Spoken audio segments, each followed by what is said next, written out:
අඩුම මිලට computers, laptops, CCTV camera ඔබේ නිවසටම sensei.lk.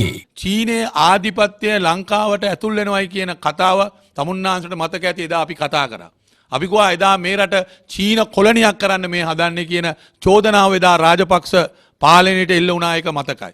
ඒ හින්දා තමයි ඉන්දියාව මේ ඊළඟට 2012 දී මතක් කරන්න ඕනේ 2012 දී මහින්ද රාජපක්ෂ මහත්තයාගේ පාලන කාලෙදී අර කොළඹ වරායේ තිබෙන CICT පර්යන්තය 185% කොටස් චීනයට ලබා දුන්නා. 15%යි ඒකේ අයිතිය තියෙන වරාය අධිකාරියට. අඩුම ගානේ ලංකාවේ කොඩියවත් දාන්න දුන්නේ නැහැ එදා ඒක මේ පර්යන්තනය විවෘත කරන දවසේ. මහින්ද රාජපක්ෂ මහත්තයා අගමැතිවරයා හැටියට ගිහිල්ලා තමයි 2012 දී මේ පර්යන්තය විවෘත කරේ. නමුත් ඒ පර්යන්තය විවෘත කිරීමකට එදා චීන ආණ්ඩුව ලංකාවේ ඒ සිංහ කොඩියවත් දාන්න දුන්නේ නැහැ. එහෙම තමයි චීන ආධිපත්‍ය මේ රටට හදන්න රාජපක්ෂලා ඉඩකඩ ලබා දුන්නේ. ඒ ඉඩකඩ ලබා දීමේ ප්‍රතිඵලය තමයි අද ඉන්දියාව අපිට බලපෑම් කරනවා කලාපීට තර්ජනයක් වෙනවා ලංකාවේ තුල චීනයේ ඇතුල්වීම තුල මේ ඉන්දියානු මහද්වීපයට විශාල තර්ජනයක් එල්ල වෙනවා. ඒ හින්දා අපිටත් මේ රටේ යම් කොටසක් ඕනේ කියන බලපෑම අද ඉන්දියාව අද එල්ල කරලා තියෙනවා ලංකාවට. ඒ තමයි මේකේ යථාර්ථය. මෙන්න මේ පසුබිම උඩ ඉඳගෙන තමයි අපිට මේක ගැන කතා කරන්න වෙන්නේ. නැතු මේක ඔක ඉන්දියාව නිකන් ඉල්ලන්නේ නැහැ. ඉන්දියාව ඕක මේ ඕක නිකන් දෙන්න නම් ලංකාවට ඕක කෙලින්ම කියන්න පුළුවන්. දැන් මේගොල්ලෝ දැන් කිව්වනේ දැන් මේගොල්ලන්ගේ සමහර උදවිය කියනවා මේක අපි ආණ්ඩුව යටතේ මේ ගිවිසුමට එකඟතාවය ආවින්ද මේක දැන් අයින් කරගන්න බෑයි කියලා. දැන් අපේ ආණ්ඩුව යටතේ එකඟතාවට ආපු ගිවිසුමක් තියෙනවා. අර සැහැල්ලු දුම්රිය මාර්ගය හදන්න අපි ජපානයේ ජයිකා සමාගමත් එක්ක 100% සහනශීලී ණය අරගෙන ඒක අපි දියුණු කරන්න මේ ප්‍රවාහන තදබදයට විසඳුමක් හැටියට කොළඹ කොටුවේ ඉඳන් කඩුවෙල දක්වා යන්න පුළුවන් සැහැල්ලු දුම්රිය මාර්ගයක් හදන්න අපි ගිවිසුමක් අත්සන් කරා. ජපානයේ ජයික සමාගමත් එක්ක. නමුත් මේ ආණ්ඩුව ඇවිල්ලා ඒක ආපසු හැරෙව්වා. මේ ආණ්ඩුව අවලංගු කරා. මේ අපේ ආණ්ඩුවෙන් එකඟත්වයකට තිබුණ ගිවිසුම. ඉතින් එහෙමනම් ඒ සැහැල්ලු දුම්රිය අවලංගු කරන්න පුළුවන් නම් ඇයි ඉතින් මේ අපේ ආණ්ඩුව යටතේ අපි වැරදි දෙයකට අත්සන් කරන්න හා වැරදි දෙයකට අපි එකඟ වෙලා තියෙනවා නම් ඇයි මේ ආණ්ඩුවට බැරි මේ ඉන්දියාවත් එක්ක මේක නතර කරන්න? මේක කරන්න පුළුවන් නේ. දැන් ජපානෙත් එක්ක නතර කරන්න පුළුවන් නම් ඇයි ඉන්දියාවත් එක්ක නතර කරන්න බැරි? ඉන්දියාවත් එක්ක නතර කරන්න බැරි ඉන්දියාව සෑහෙන ආධිපත්‍යයක් මේ ආණ්ඩුව යටතේ ලබාගෙන තිබෙනවා. අපි කිව්වා වගේ අර විශේෂයෙන්ම චීනයට මේ රටට ඇතුල් වීමට ඉඩකඩ ලබා දීම තුලම ඉන්දියාව දැන් කියනවා උඹලට චීනට මේක දෙන්න පුළුවන් නම් අපිටත් මේකෙන් කෑල්ලක් ඕනේ. එතකොට මේ ඉන්දියාවට මෙවැනි බලපෑමක් කරන්න පුළුවන් විදිහේ ඒ පාර කැපුවේ ඒ පරිසරයෙන් ගොඩ නැගුවේ 2010 පත්වෙච්ච මහින්ද රාජපක්ෂ මහත්තයාගේ ආණ්ඩුවේ ඉඳන් කියන එක අපි මතක් කරන්න ඕනේ. ඒක තමයි ඔහුගේ ඉතිහාසය. ඉන්දියාවේ අදානි සමාගම අද වෙනකොට නිකුත් කරලා තිබෙනවා නිවේදනය ශ්‍රී ලංකා ආණ්ඩුව එකඟ වෙලා තිබෙනවා ඉන්දියාව අදානි සමාගමත් එක්ක වැඩ කරන්න. එතකොට මේ අදානි සමාගම කියලා කියන්නේ ඉන්දියාවේ අද වෙනකොට ගොවි ජනතාව කෝටි ගාණක් ලක්ෂ ගාණක් පාරට ඇවිල්ලා මේ අදානි සමාගමට විරුද්ධව අද විශාල උද්ඝෝෂණයක් යනවා ඉන්දියාවේ. මේ අදානි සමාගමට විරුද්ධව. මොකද ඉන්දියානු ගොවියෝ කියන්නේ මේ අදානි සමාගම කියලා කියන්නේ ඉන්දියාවේ ගොවීන්ව සූරාකන. ඉන්දියාවේ ගොවීන්ගේ අයිතිවාසිකම් නැති කරන. ඉන්දියාවේ ගොවීන්ගේ ඔවුන්ගේ ගොවි භාණ්ඩවලට ඉතාම මරුපහරක් එල්ල කරන සමාගමක් තමයි මේ අදානි සමාගම. ඒ හින්දා මේ අදානි සමාගම ඒ ඉන්දියාවේ ගොවි ජනතාවගේ ගැටලු වලට මැදිහත් නොවි ඔවුන්ගේ බඩු භාණ්ඩ වලට මැදිහත් නොවි අයින් වෙන්න ඉල්ලීම තමයි අද මෝඩි අගමැතිතුමාගෙන් ඉන්දියාවේ ඉන්න ගොවි ජනතාව පාරට බහැලා ඉල්ලන්නේ. එතකොට එවැනි ඉතිහාසයක් තිබෙන එවැනි මංකොල්ලකාරී ඉතිහාසයක් තියෙන එවැනි ජාවාරම්කාර ඉතිහාසයක් තියෙන මෙන්න මේ සමාගමට තමයි අද වෙනකොට මේ අපේ ආණ්ඩුව එකඟ වෙලා තියෙන්නේ මේ නැගෙනහිර පර්යන්තය ලබා දෙන්න. ඒකෙදී දැන් අපිට හිතෙනවා නොයිකුත් කාරණා. දැන් මේ පාස්කු බෝම්බ ප්‍රහාරයට සම්බන්ධ අපි දන්නවා පෞගිය කාලේ පුරාම අපි කතා කරා. ඇයි මේ සාරාව ඉල්ලන්නේ නැත්තේ? සාරා කියලා කියන්නේ කවුද? සාරා කියලා කියන්නේ අර කටුවා පිටිය බෝම්බේ පුපුරවගෙන මැරිච්ච අර හම්දුන්ද කියන පුද්ගලයාගේ නෝන තමයි සාරා. එයාගේ ද්‍රවිඩ නම ඇවිල්ලා මහේන්ද්‍රන්. එයාගේ ද්‍රවිඩ නම ඇවිල්ලා මහේන්ද්‍රන්.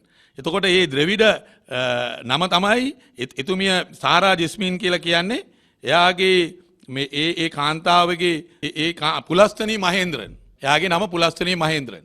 ඒතර මේ පුලස්තනී මහේන්ද්‍රන් කියන කාන්තාව සහරාන්ගේ මේ 21 වෙනිදා එල්ල කරපු බෝම්බ ප්‍රහාරයේ ඉන්න ප්‍රධාන සැකකාරය. එයා තමයි එතන හිටපු ඒ සුයිසයිඩ් ස්ක්වොඩ් එකේ බේරිලා ගියේ එයා තමයි. තියෙන තොරතුරු අනුව එයා දැන් ඉන්නේ ඉන්දියාවේ කියලා විශාල කතාබහක් ඇති වෙලා තියෙනවා. මොකද මෙයාව ඉන්දියාවට පිටමන් කරන්න උදව් කරපු කලවාංචි කුඩියේ පොලිසියේ හිටපු ඒ රතවාහන පොලිසියේ OIC මහත්තයාත් මේ CID දැන් අත්අඩංගුවේ පසු වෙන්නේ. එයා තමයි උදව් කරායි කියලා කියන්නේ එතුමියව මන්නාරමට ගෙනියන්නේ. දැන් මෙයාව ඉල්ලන්නේ නැත්තේ ඇයි? දැන් අපි ප්‍රශ්න කරා දැන් සහරාව ඇයි ඉන්දියාවෙන් නිල වශයෙන් ඉල්ලන්නේ නැත්තේ? මම පාර්ලිමේන්තුවේදී අපේ හිටපු ආරක්ෂක රාජ්‍ය ඇමති චමල් රාජපක්ෂ මහත්තයාගේ අයවැය විවාදෙදී ආරක්ෂකයා පිළිබඳ විවාදෙත් මම ඇහුවා ඇයි සහරාව ඉන්දියාවෙන් ඉල්ලන්නේ නැත්තේ? සහරාව ඉල්ලන්න. දැන් අපිට හිතනවා සමහර විට ඉන්දියාව සහරාව තියාගෙන අපේ මේ ආණ්ඩුව හයිජැක් කරලාද කියන ප්‍රශ්නේ අපිට මතුවලා තිබෙනවා. මොකද ප්‍රධාන සැකකාරිය මේ සියලු දේවල් වන දේවල් දන්න මේ සියලු විස්තර දන්න මේව සැලසුම් කරේ කවුද? මේව ප්‍රහාරයේ පිටිපස්සේ කවුද හිටියේ? මේක කාගේ වමනාවටද කරේ කියන එක ඒ සියලු දේවල් දන්න ජීවතුන් අතර ඉන්න එකම සැකකාරිය තමයි මේ සාරා ජෙස්මින් කියන්නේ. පුලස්තනී මහේන්ද්‍රන් කියන්නේ. එතකොට මෙතුමිය අද ඉන්දියාවේ ඉන්නවා. එහෙමනම් ඉන්දියාව මෙයාව තියාගෙන එක පැත්තකින් ලංකාවේ ආණ්ඩුවට බලපෑම් කරන්න මෙයාව ඉන්දියාවේ තියාගෙන ඉන්නවාද? මෙයා දන්න දේවල් අපි හෙළිදරව් කරනවා. එහෙම නැත්නම් උඹලා වහම අපිට දීපන් මේ නැගෙනහිර පර්යන්තය. ඒකට මේ ගනුදෙනුවක් වෙනවද මේ සාරාව ඉන්දියාවේ තියාගෙන? මෙන්න මේ වගේ දේවල් ගැනත් අපිට දැන් හිතන්න පටන් අරන් තිබෙනවා. මොකද ලංකාවේ ආණ්ඩුව සාරාව ඉල්ලන්නේ නැහැ. අද වෙනකන් සාරාව ඉල්ලලත් නැහැ. දැන් ඉන්දියාවේ විදේශ කටයුතු පිළිබඳ ඒ උපදේශකතුමා ආවා. ඊළඟට ඊට කලින් ආවා ඉන්දියාවේ රාජ්‍ය ආරක්ෂාව පිළිබඳ උපදේශකවරයා ආවා.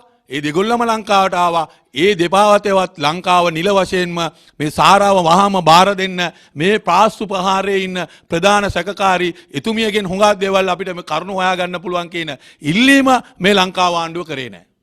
ඒ හින්දා තමයි අපිට දැන් සැකයක් තියෙනවා.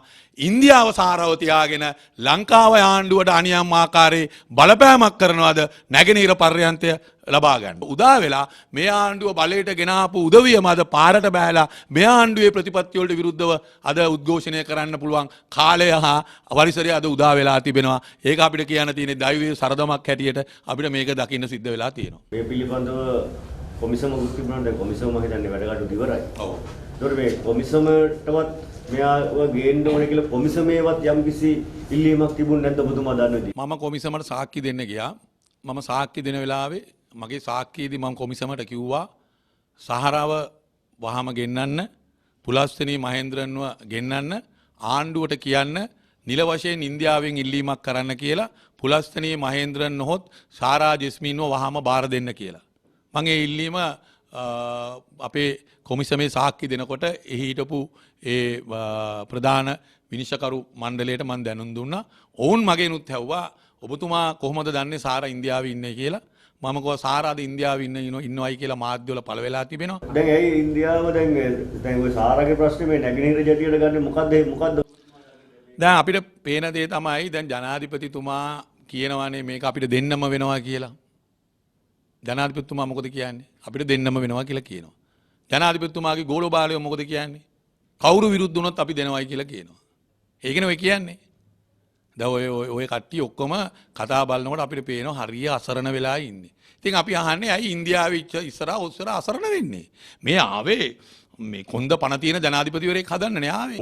ඔකට මේ අභියෝග කරන්න පුළුවන්. අපි කාටවත් අපේ විදේශ ප්‍රතිපත්තිය නැමෙන්නේ නැහැ. අපේ රටේ විදේශීය සම්පත් අපි කාටවත් විකුණන්නේ නැහැ. අපේ ආණ්ඩු කාලේ ලබා දීපු ඒවා පවත් අපි ආපු ගමන් නැවත පවර ගන්නවා. එවැනි පරිසරයක් හදලා එවැනි පොරොන්දු දීලා තමයි බලයට ගෙනාවේ. මේ රජයේ එතුමාගේ සෞභාග්‍ය ප්‍රතිපත්තිය ඒ ප්‍රකාශන පොතේම තියෙන ඕක. එහෙම පොරොන්දු දීලා අද ඇවිල්ලා ඉන්දියාවේ ඉස්සරහා දනන් වැටෙනකොට අපිට නොයෙකුත් දේවල් හිතන්න පුළුවන් දේවල් අපිට අපේ ඔළුවල් වලට එනවා.